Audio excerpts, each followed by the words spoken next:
sampel dites tapi datanya itu datanya tipe independen ya, tipe independen. Nah, sebelum kita masuk ke data tersebut, ini belum saya ubah ya, ini bukan uji PL tapi uji independen sampel dites ya. Jadi uji independen sampel dites ini adalah uji beda dua kelompok yang tidak berpasangan. Ini bisa dua kelompok, tiga kelompok atau lebih ya, nggak harus dua kelompok ya, bisa 3, bisa 4 gitu. Uji independen sampel dites ini bertujuan mengetahui ada atau tidaknya perbedaan. Kemudian skala data sama ya, skalanya itu adalah data interval dan data rasio. Kemudian uji independen sampel dites ini statistik parametrik. Kalau dia statistik parametrik, dia wajib normalitas ya. Dengan kata lain, data harus berdistribusi normal. Apabila asumsi normalitasnya tidak terpenuhi ya, kita bisa menggunakan uji statistik non parametrik yaitu Mann-Whitney. Ini saran saya, Mann-Whitney, boleh pakai Mann-Whitney kalau dia uji independen. Kalau dependen pakai Wilson ya. Bisa kita lanjutkan ya. Ini studi kasusnya ya. Jadi ada seorang peneliti yang akan melakukan evaluasi terhadap 2 pelaksanaan treatment. Saya ambil di sini 2 kelas aja ya. 2 pelaksanaan treatment, tujuannya apakah metodenya berhasil, yang kedua apakah dia memiliki hubungan, yang ketiga apakah memiliki perbedaan rata-rata ya. Oke. Ini datanya, data saya ada 30 siswa sampel. Penggunaan pengembangan LKPD, oke, di sini ada kelas A dan kelas B ya. Lalu untuk melakukan input data, saya harus membuat kategori, nilainya harus ada kategorik dan numerik ya. Jadi di sini untuk kode kelasnya, kode kelas A saya tulis 1, kode kelas B saya tulis 2 ya. Ini untuk independen. Kenapa? Karena nanti akan ada 2 variabel, 2 var juga. Satu untuk nilai, satu untuk kategoriknya, kelasnya. Cuman kategorik ini harus pakai angka juga. Makanya di sini saya tulis 1 sama 2 ya. Nah, oke, ini kita masuk ke SPSS. Ini saya hapus dulu ya semuanya. Cara ngapusnya gini, klik aja di sini, klik apa kayak ditarik gitu kan, kayak di blok. Kemudian clear, ya habis deh. Nanti data di sini juga habis nanti. Ya, sudah ya. Kita coba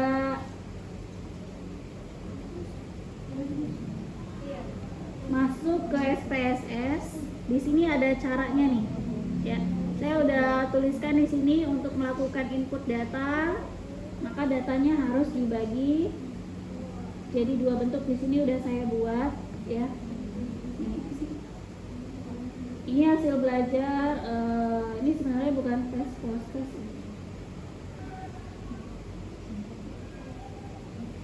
Saya ambil datanya sama aja ya. Ini tadi apa? Kelas ya? Kelas A dan kelas B.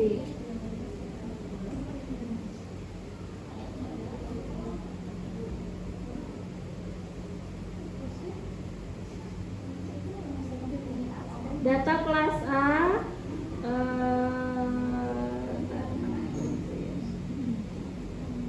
kita masuk ke variabel view dulu. Kita buat tabelnya dulu ya. Untuk variabel view-nya itu pada tabel name kita tulis nama, kelompok dan nilai. Berarti di sini saya tuliskan kelompok dan di bawahnya nilai. Sudah? Data di sini data numerik ya, katanya datanya numerik. Kemudian di label kelompok kita tuliskan untuk di sini kita tuliskan media pembelajaran.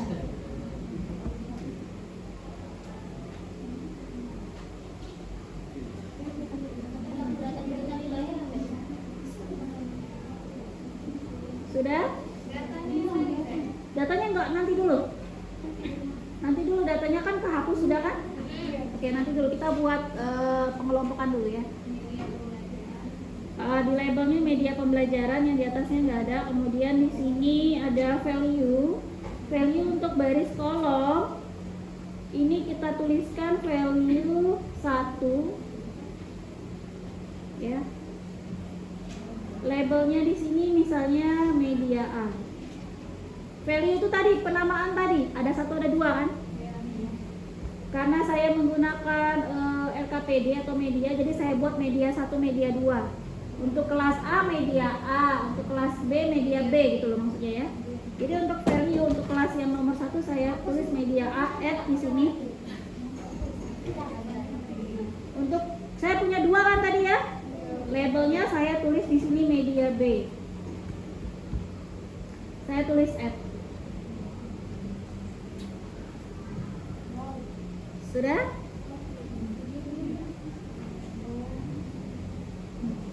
Sudah? Value di sini, value klik value.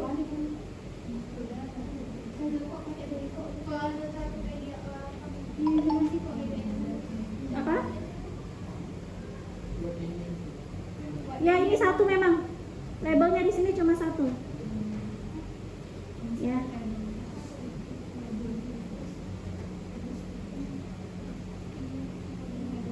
Kenapa di sini saya labelin karena value-nya nanti value itu cuman ada di kelompok aja. Kalau di bawah sini nilai nggak ada pengelompokan.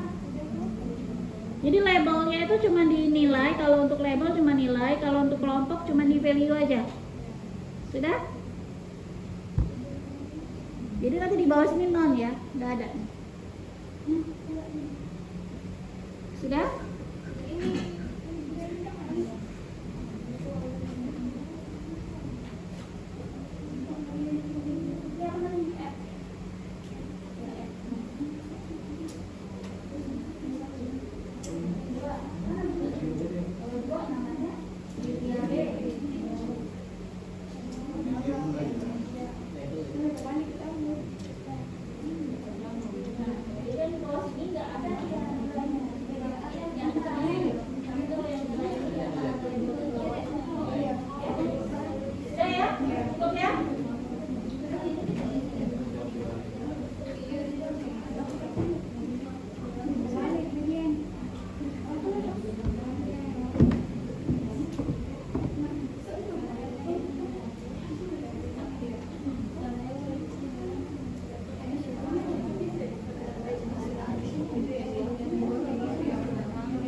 Kita balik ke data view.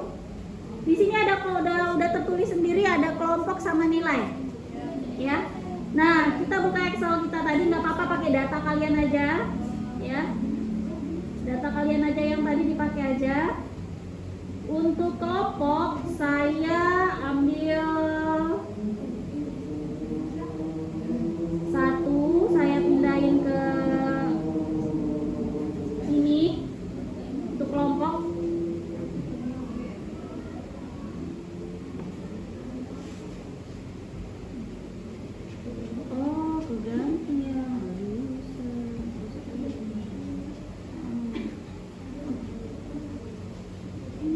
Jadi dia harus di satu kolom ya. Jadi ini di kolom, kita pindahin ke sini. Nanti yang nomor 2-nya gimana Bu? Nomor 2-nya itu makanya kita kasih kode ya. 2-nya itu di bawah 1. Gitu. Ini kita copy. Nih, 2-nya di bawah 1. Terus nilai di sini gimana? Nilai di sini kita ambil dari sini juga. Ini kan tadi kelas A itu 1 kan, berarti kelas A itu nilainya yang ini kan? Nah, ini kita ambil, kita copy, kita paste, jangan salah ya. Jadi kita harus naik dulu nih ke nomor 1 ya. Ini nggak bisa nih kalau paste kayak gini, harus di copy semua ya. Ini kita copy dulu ya. copy, kita paste di sini. Nih, cek ya benar nggak sampai 1 di sini 70 satu kelasnya kan? Oke benar. Kalau benar kita balik lagi ke sini ke kelas B.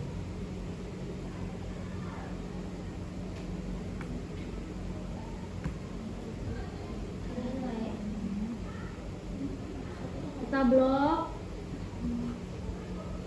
Kita ganti, kita pastekan di sini.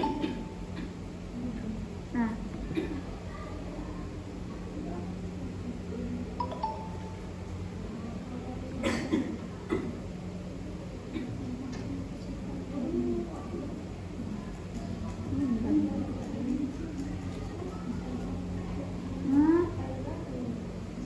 Oh, ibunya aktif kapan sini?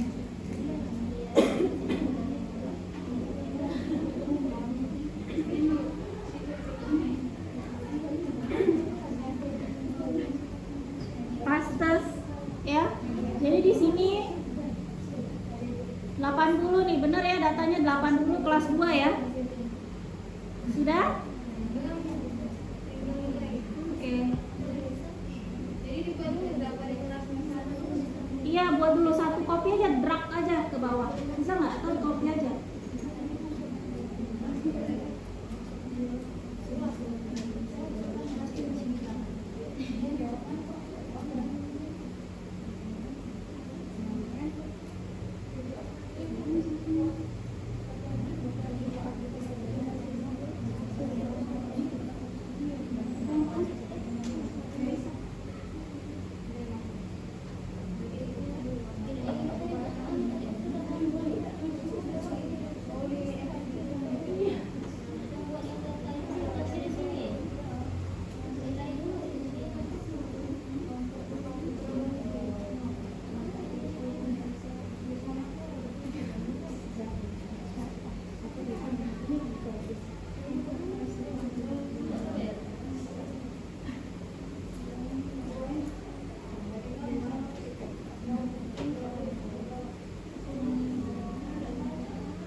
Sudah belum?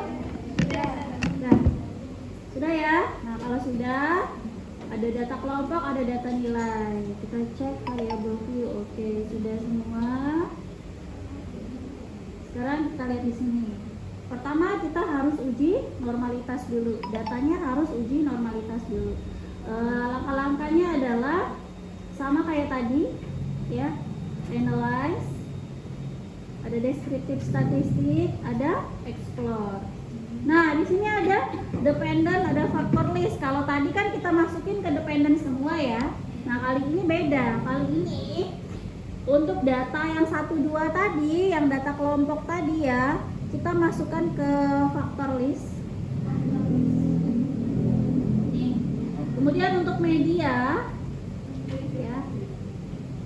Untuk media pembelajaran yang ini label media pembelajaran kita masukkan ke dependent list.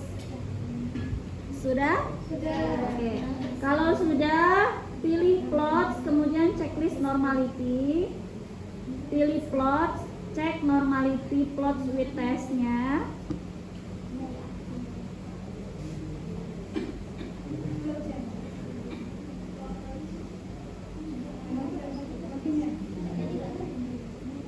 Sudah? Nah, kita kan kalau misalnya independen tadi apa? Normalitas dan homogenitas. Kalau dependen butuh homogenitas nggak? Nggak perlu. Kalau independen butuh, tapi nggak wajib dia, nggak wajib harus terpenuhi atau tidak, nggak apa-apa.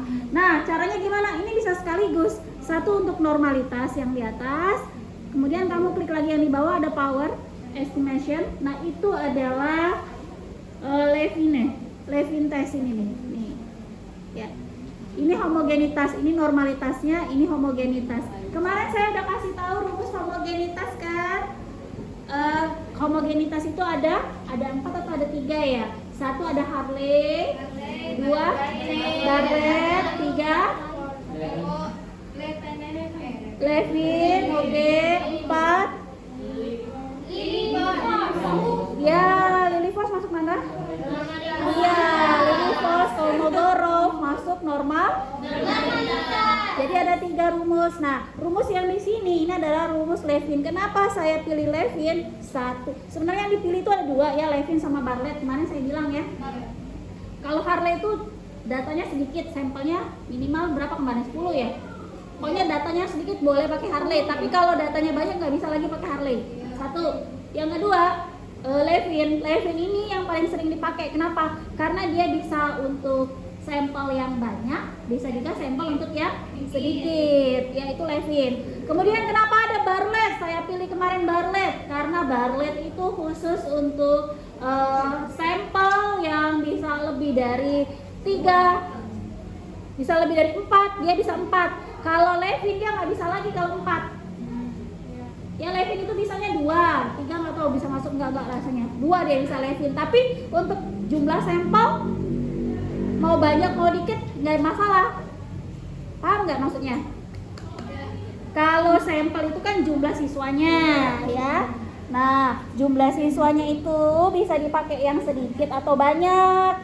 Bisa pakai Levin. Contohnya misalnya gini. Kelas A itu jumlahnya ada 15 orang. Kelas B jumlahnya ada 25 ya. Yang satu banyak, yang satu sedikit. Nah, yang satu banyak, yang satu sedikit ini bisa dipakai Levin, bisa. Ya. Kemudian kalau misalnya kita ternyata perbandingan kita itu 3 kelas, nggak bisa lagi dipakai Levin. Walaupun jumlah siswanya sedikit tapi kelasnya ada 3 atau ada 4 kelas, kita bandingkan, kita nggak pakai Levin, kita pakai Bartlett. Bukan Hartley ya, Bartlett ya, uji Bartlett ya. Kita pakai Bartlett homogenitasnya. Jadi jadi saya ini bingung Bu, saya pakai apa? Udahlah pakai Levin aja. Bartlett itu pokoknya kalau kelas kamu ada 4, itu aja ya, nggak usah pusing-pusing. Levin itu kalau datanya itu cuma 2 kelas, tapi kalau Bartlett kompleks, dia bisa banyak, bisa sedikit kelasnya, bisa juga kelas orangnya yang banyak, orang sedikit, bisa semua kalau Bartlett. Itu kelebihannya ya. Kalau Levin semua bisa langsung, cuman kalau 4 kelas nggak bisa dia ya. Kalau 3 kelas dia nggak bisa kalau Levin. Oke, kita lanjut ya. Sudah klik power estimation? Sudah. Sudah. Normality sudah? Sudah. Kita langsung sekaligus ya, normal sama homogen ini. Continue. Oke.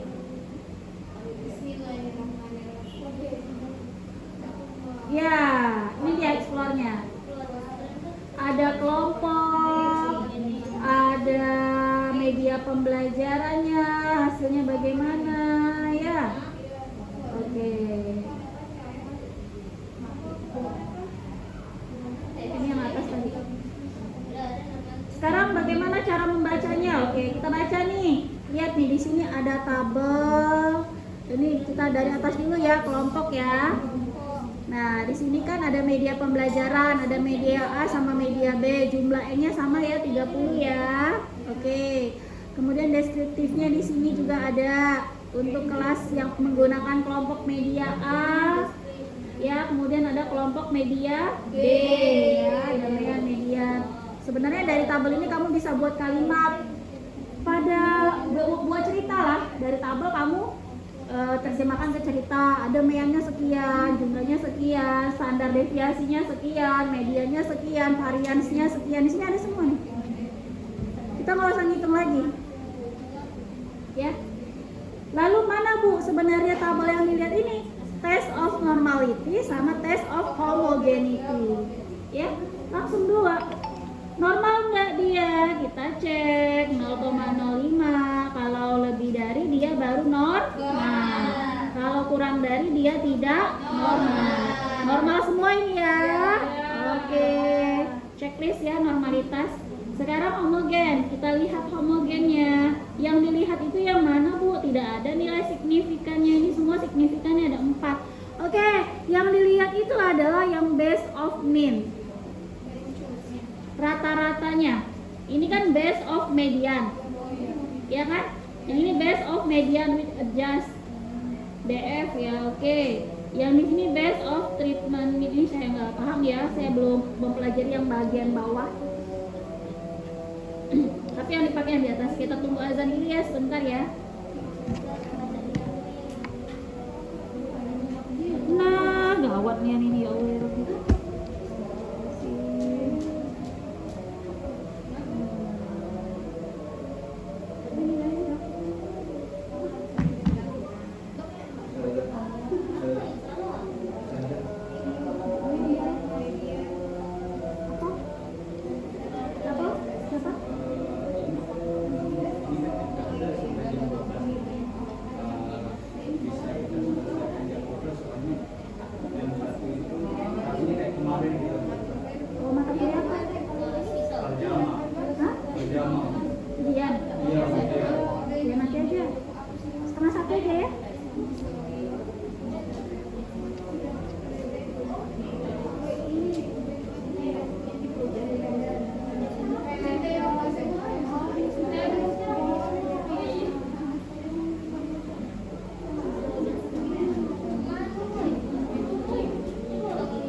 Homogenitas, normalitas sudah bisa membaca semua ya. Normal, homogen nggak? Homogen nggak? Kalau dia lebih dari 0,05 homogen. Kalau normalitas tadi kalau lebih dari 0,05 normal ya.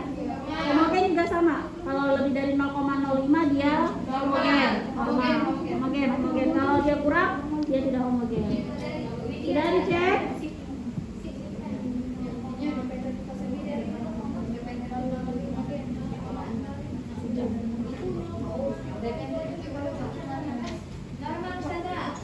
Normal, terus homogen nggak? Homogen. Oke, sekarang kita kalau udah normal berarti kita pakai uji apa? Kalau independen? Uji T. Uji T atau uji main Whitney? Uji T. Oke, uji T. Kalau uji T sekarang coba analyze, kamu cek, kamu coba sendiri ya analyze. Udah compare means, cari compare means. Yang tadi lo tulis. Tidak, iya yang tadi. Oh iya ada. Ada compare means, pilih independent sample di tes. Sudah?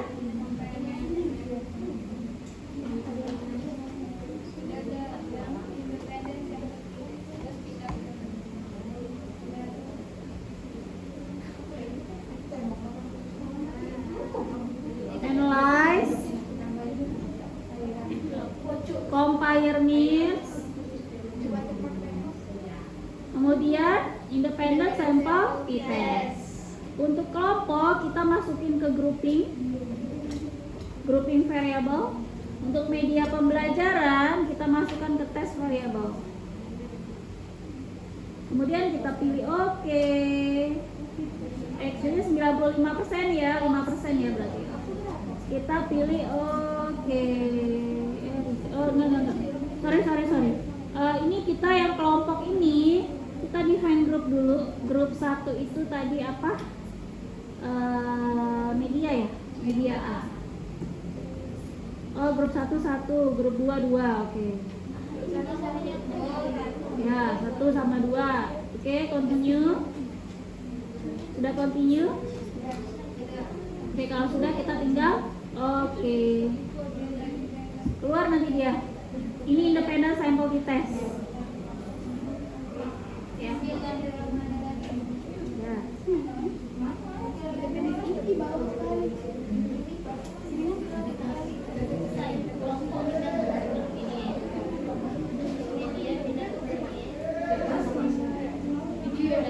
Oke, kalau kurang dari 0,05 berarti dia memiliki perbedaan.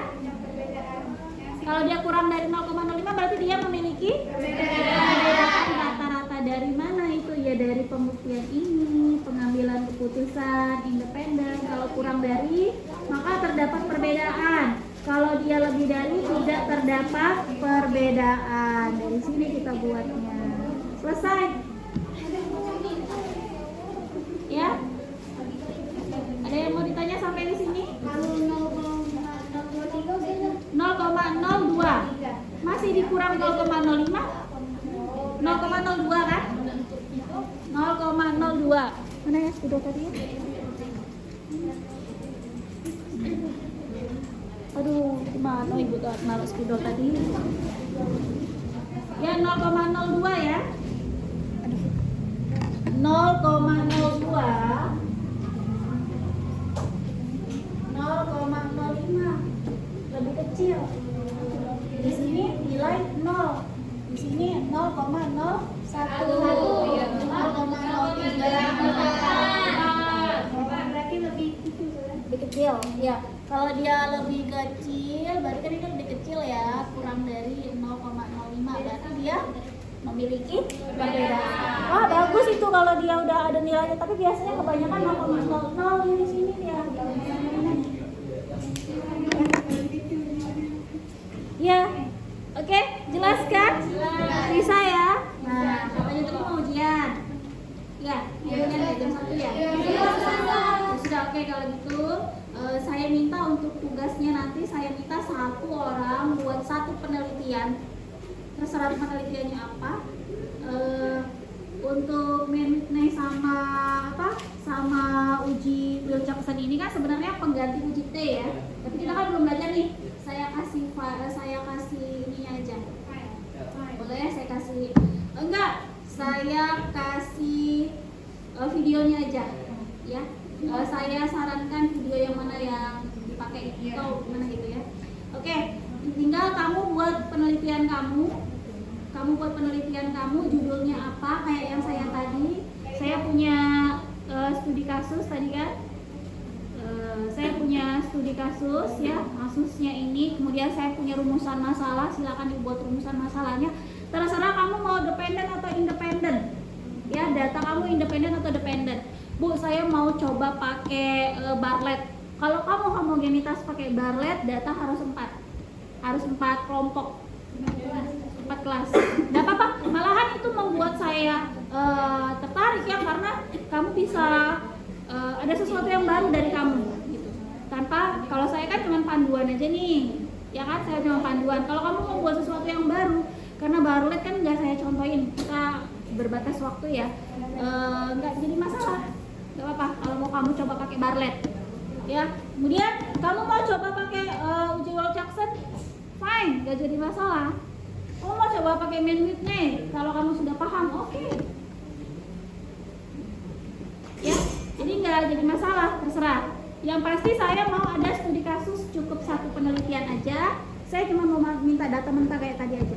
Ada uji normalitas, homogenitas, uji T, gimana cara membacanya, udah itu aja. Oke? Oke. Untuk jalan-jalannya jangan dilupain ya, Bu. Kalau misalnya ada deskriptif itu, misalnya saya tanya ini gimana nih nyari normalitas, udah kamu tinggal dijalanin kalau normalitas kayak gini. Apa? Oh iya, wajib ya, karena kita mata kuliahnya ini, jadi kita wajib pakai SPSS. Kalau pakai data apa, kamu siapin datanya dari kalian. Data jangan dari saya ya, data itu udah siap dari kamu. Berarti datanya terserah juga saya. Terserah, pokoknya udah siap ya. Terserah juga kamu mau dependen atau independen. Oke? Oke. Oke, kalau gitu terima kasih atas perhatiannya. Tidak.